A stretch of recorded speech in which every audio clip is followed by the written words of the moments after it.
História da Morte no Ocidente, de Philippe Arrier.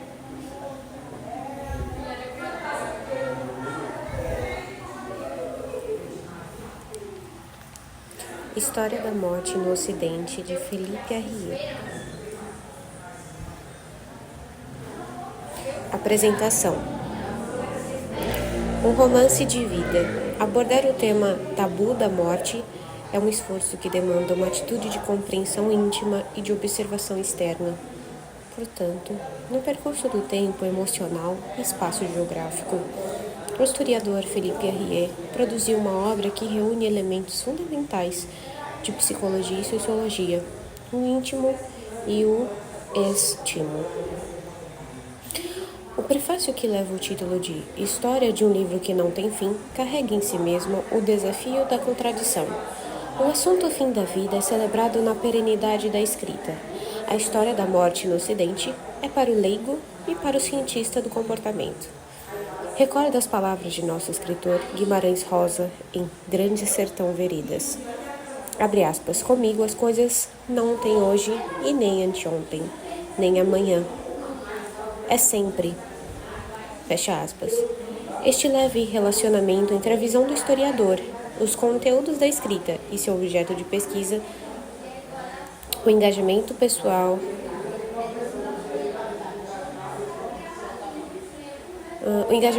do autor demonstra um carinho e autêntica militância no trato da questão. Seminários, conferências, debates, uma carreira que dialoga com especialistas e o público, um diálogo que também se alterna. Leitor e escritor, vida e morte. E curiosamente, embora a ótica francesa nítida coincida integralmente com as nossas experiências, até o resultado de pesquisas, por exemplo, com o nosso estudo publicado pelo jornal O São Paulo, editado pela Igreja Católica.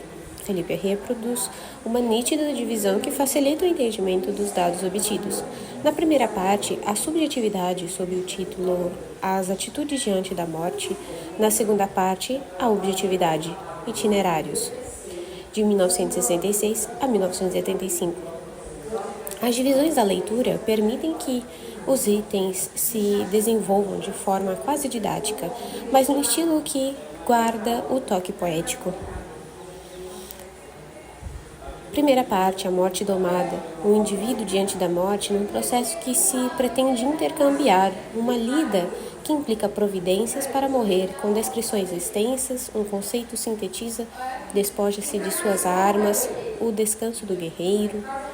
Segunda parte, a morte de si mesmo. A singularidade absoluta do fenômeno da morte remete o leitor a 4 dimensões. A representação do juízo final, o código da biografia pessoal, no aposento do moribundo, a solenidade do ritual que recorda James Joyce em Finnegan's Wake, fim aqui, nós após, o cadáver decomposto, a ideia da carniça que, aliás, povoa o folclore brasileiro na figuração do simbólico e do inconsciente comum no interior do país. As sepulturas, que termina com um coroamento personalizado em que, abre aspas, o homem ocidental rico, poderoso ou letrado reconhece a si próprio em sua morte. Fecha aspas. Numa transcrição permissiva, é a ocupação do espaço para enganar o tempo que expirou. Terceira parte, a morte do outro, depois da conformidade diante da morte que lembra Homero na Ilíada. Abre aspas, sono, irmão da morte, fecha aspas, e após a valorização da vida nos versos de Malherbe, e Rosa, ela viveu o que vivem as rosas. O autor levanta com sutileza a relação do erotismo com a morte. Quarta parte, a morte interdita. A cultura urbanizada que exilou a morte é apresentada como o enterro do cadáver, num texto veemente e polêmico. No contraponto, a reza dos marinheiros do Danúbio em Naufrágio, abre aspas, durmo, logo voltarei a remar, fecha aspas. E quinta parte, na conclusão da primeira parte, Philippe Arrier mostra a morte tornada inominável e nos prepara para sua intenção de batizá-la. Agora serão os itinerários.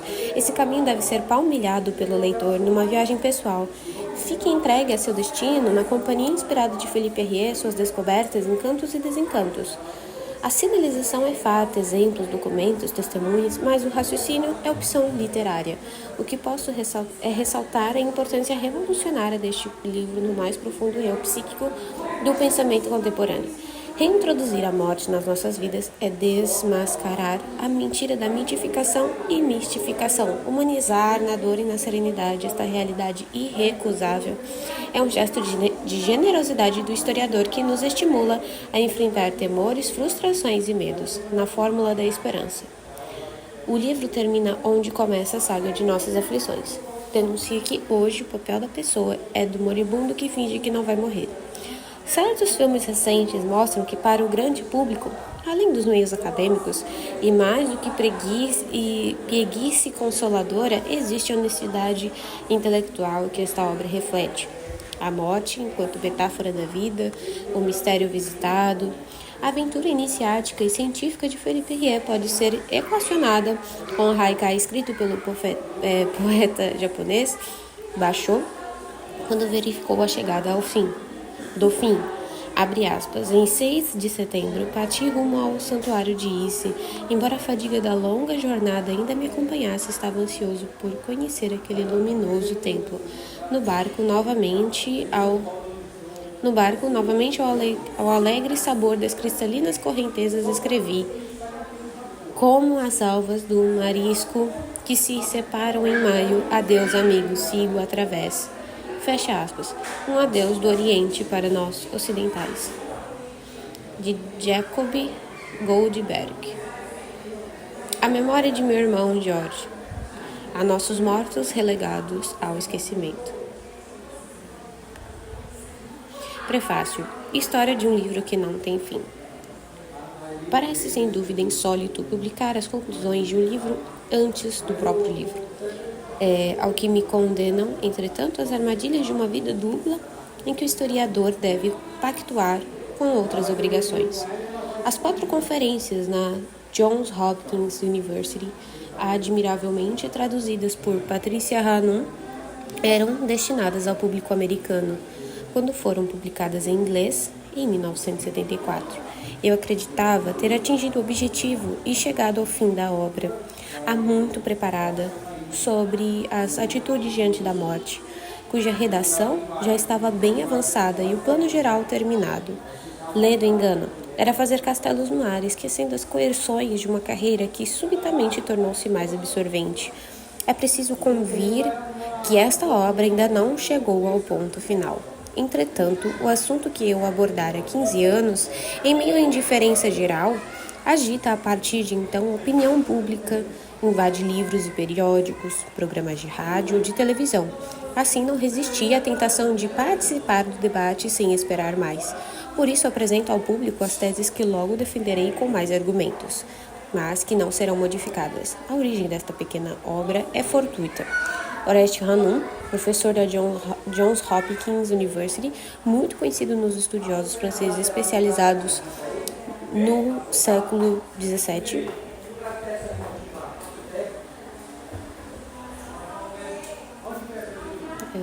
por seus estudos sobre Richelieu e sobre Paris, havia pedido ao autor de Temps de l'Histoire, Tempo da História, uma dissertação sobre história e consciência nacional, tema favorito de suas pesquisas atuais.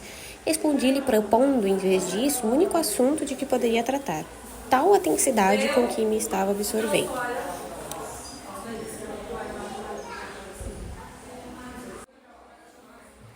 Ele aceitou, foi ao mesmo tempo a origem de um livro de uma amizade, mas a preparação dessas conferências não foi um episódio à margem do meu trabalho. Obrigou-me a um esforço de síntese a depreender as linhas mestras, os grandes volumes de uma estrutura cuja edificação lenta, mas impaciente, encobria-me no decorrer dos anos. A unidade e a coerência. Foi ao final dessas 4 conferências que tive pela primeira vez uma visão de conjunto do que eu sentia e queria dizer. Poderá parecer espantoso ter sido necessário tanto tempo para chegar a este ponto. 15 anos de pesquisas e meditações sobre as atitudes diante da morte em nossas culturas cristãs ocidentais. É preciso não atribuir a lentidão do meu avanço apenas aos obstáculos materiais, a falta do tempo, a prostração face à imensidão da tarefa. Existe outra razão mais profunda que provém da natureza metafísica da morte. O campo de minha pesquisa recuava quando acreditava tocar-lhe os limites. Era repelido cada vez para mais longe, avançando ou recuando em relação ao meu ponto de partida. Eis algo que merece algumas explicações.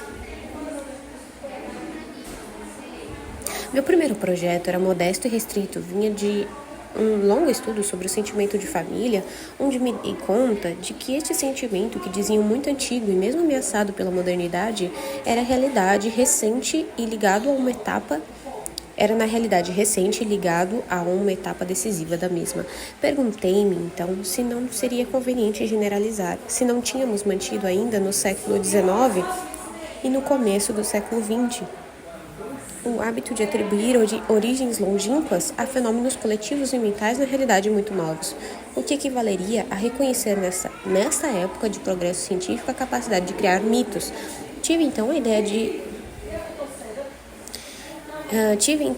de estudar os costumes funerários contemporâneos para ver se sua história confirmava a minha hipótese. Já me havia interessado pelas atitudes diante da morte em minha obra Histoire des populations françaises. História das populações francesas. Além disso, ficava espantado com a importância para a sensibilidade contemporânea dos anos 1950 até 1960 da visita ao cemitério, da devoção aos mortos e da veneração. Histoire des populations françaises, né?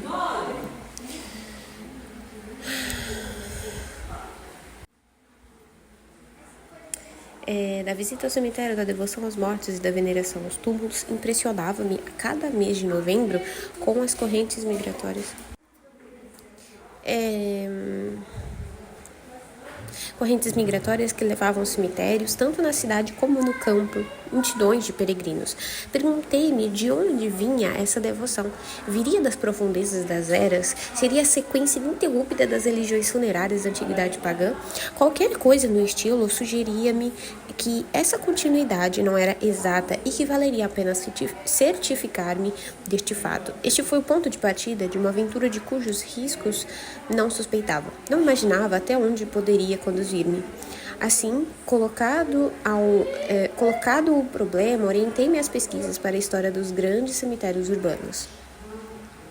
A destruição do cemitério dos Inocentes, a criação de Père Lachaise,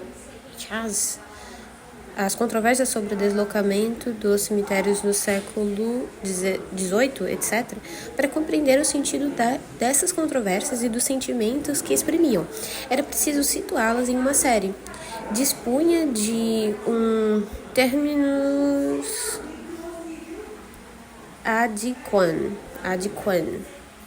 As observações que eu mesma tinha podido fazer sobre a peregrinação ao cemitério dos dias de hoje, mas deveria reconstituir um terminus adequam, que eram feitos os enterros antes das grandes decisões que ainda hoje determinam o espírito de nossa legislação, com referência aos cemitérios. Uma rápida investigação levou-me a descobrir a antiga prática funerária, tão diferente da nossa. A exiguidade e o anonimato das sepulturas, o amontoamento dos corpos, o reemprego das fossas, o acúmulo dos ossos nos ossários, signos que interpretei como marcas de indiferença em relação aos corpos. A partir de então, podia dar uma resposta ao problema em questão. Os cultos funerários da antiguidade, mesmo aqueles com alguns traços remanescentes no folclore, haviam seguramente desaparecido. O cristianismo livrara-se dos corpos, abandonando-os à igreja, onde eram esquecidos. Foi apenas no fim do século XVIII que uma nova sensibilidade não mais tolerou a indiferença tradicional e que uma devoção foi inventada, tendo sido tão popularizada e difundida na época romântica que acreditaram na imemorial. Poderia ter parado neste ponto, mas não estava satisfeita e me ressentia muito do caráter provisório da resposta.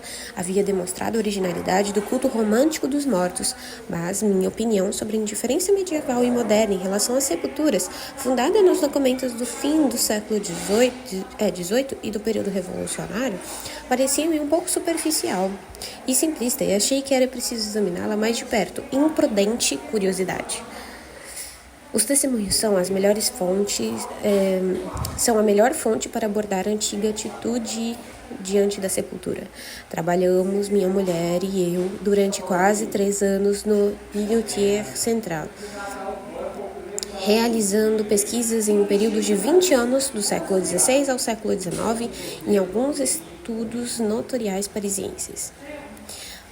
A aventura estava no Hôtel du Rohan. Ao tocar a engrenagem, perdi toda a liberdade. Encontro-me a partir de então. Olha, esse Hôtel du Rohan é um prédio de Paris, no bairro de Montréal, eu acho que é Montréal, que a partir de 1927 é ocupado pelos Arquivos Nacionais, nota do tradutor. E o primeiro, que é o Minutier Central, é depósito de arquivos notoriais datados de mais de 125 anos, também nota do tradutor.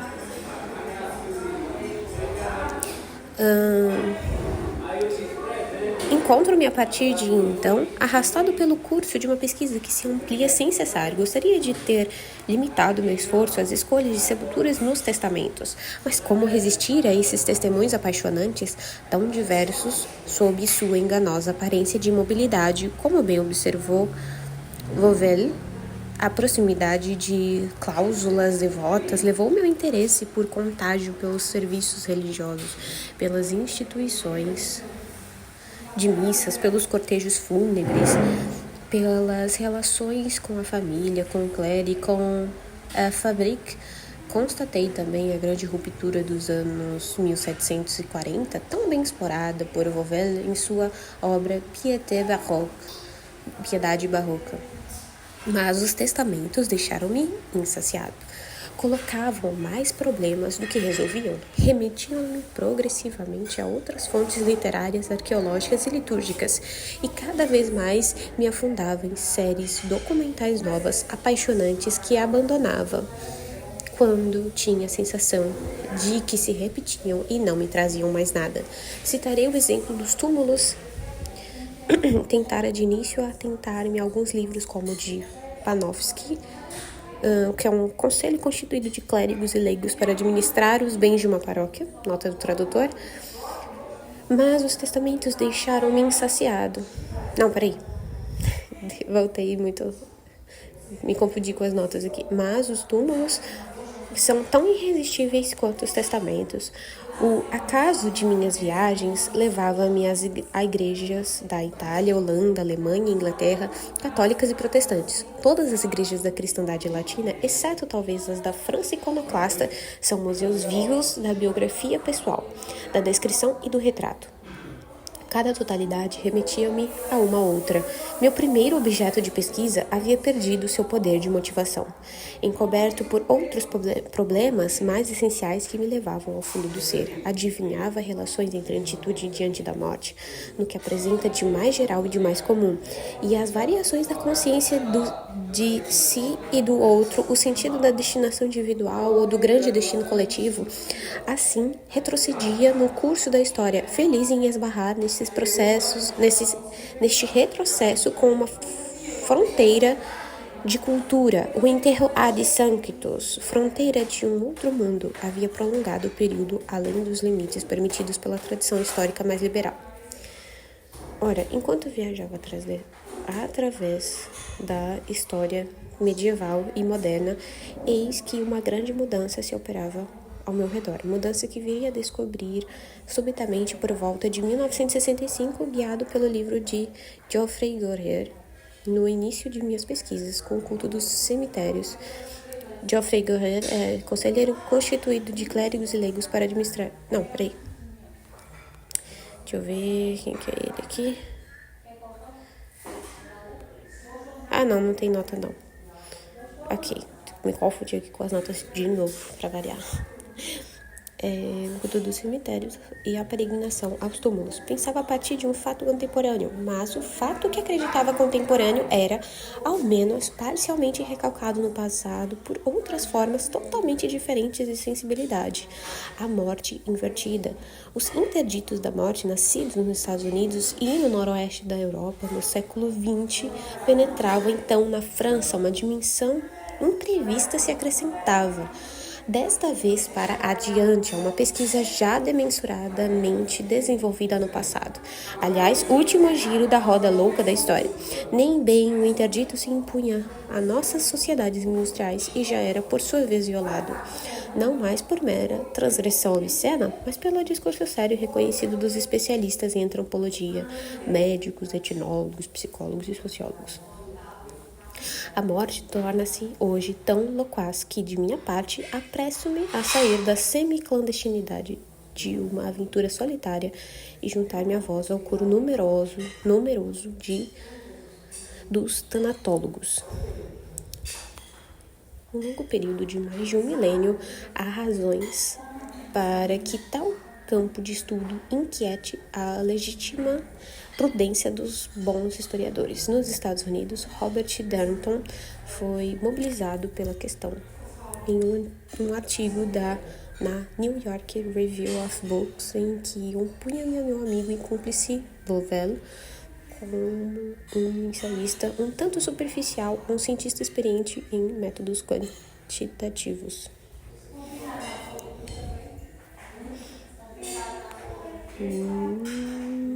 Punha também em dúvida a utilização de certas fontes eclesiásticas para conhecer as mentalidades comuns. Devo, portanto, justificar-me e retomarei aqui algumas ideias apresentadas no colóquio sobre as imagens da morte na sociedade contemporânea, organizado em Estrasburgo em outubro de 1974 pelo Centro de Sociologia Protestante da Universidade. As transformações do homem diante da morte são extremamente lentas por sua própria natureza, ou se situam entre longos períodos de imobilidade. Os contemporâneos não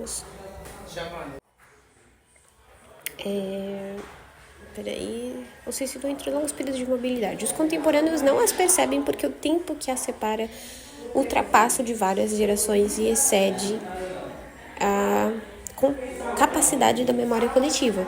O observador de hoje sequer atinge um conhecimento que escapava aos contemporâneos deve, portanto, dilatar seu campo de visão e ampliá-lo a um período maior do que o que separa duas grandes mudanças sucessivas.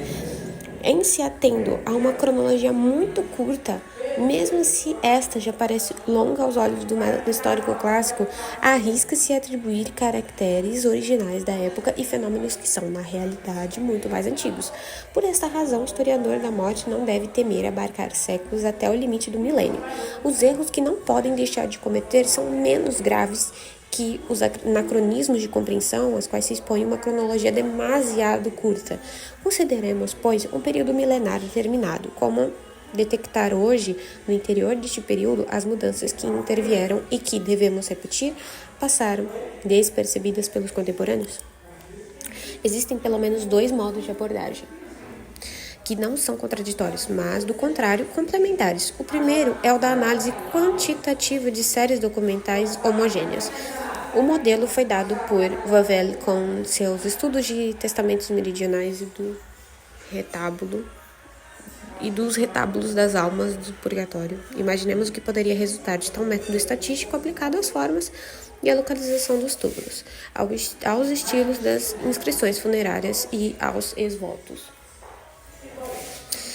A segunda abordagem, que foi a minha, é mais intuitiva, mais objetiva, mas talvez mais global. O observador passa em revista uma massa heteróclita e não mais homogênea de documentos e tenta decifrar, para além da vontade dos escritores ou dos artistas, a expressão inconsciente de uma sensibilidade coletiva. Este método é hoje suspeito porque utiliza também materiais nobres e acredita-se que essa qualidade estética atribuída a uma elite não traduz o sentimento comum. Na realidade, o pensamento teológico, um tema artístico, literário, em suma, tudo que parece resultar de uma inspiração individualista só pode encontrar forma e estilo se for ao mesmo tempo muito próximo e um pouco original em relação ao sentimento geral de sua época. Com menor parcela de proximidade não seria nem mesmo pensável pelos autores e nem compreendido pela elite ou pela massa. Sem a menor parcela de originalidade, passaria despercebido e não transporia o limiar da arte. A proximidade nos revela a vulgata, o denominador comum da época. A originalidade contém ao mesmo tempo veleidades sem futuro ou, ao contrário, a anunciação profética das transformações futuras. O historiador deve poder distinguir esta proximidade desta originalidade. Sob esta condição, sem dúvida arriscada, tem o direito de se apropriar de seu objeto onde o encontra em uma matéria ampla e heterogênea, a fim de comparar documentos de natureza variada.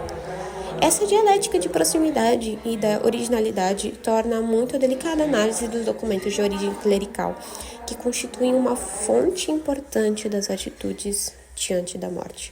O historiador da morte não deve lê-los com as mesmas lentes que o historiador das religiões. Não deve considerá-los conforme se apresentaram no pensamento de seus autores, lições de espiritualidade ou de moralidade. Deve decifrá-los para reencontrar, sob a linguagem eclesiástica, o fundo banal de representação comum que era evidente e que tornava a lição inteligível ao público. Portanto, um fundo comum aos clérigos letrados e aos outros e que assim se exprime ingenuamente. As 4 conferências de John Hopkins University que expõem as teses acrescentei alguns artigos, marcos de minha viagem através do tempo. Esses artigos se distribuem de 1966 a 75, dirigem-se a públicos diferentes e foram escritos em épocas diferentes. E, por conseguinte, fui levado a retomar os mesmos assuntos.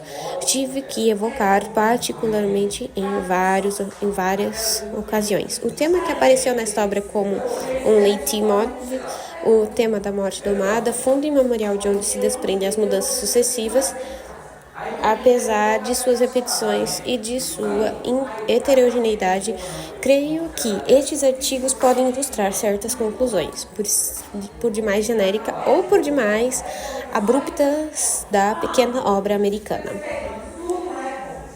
Mais um Lafite, em 2 de março de 1975.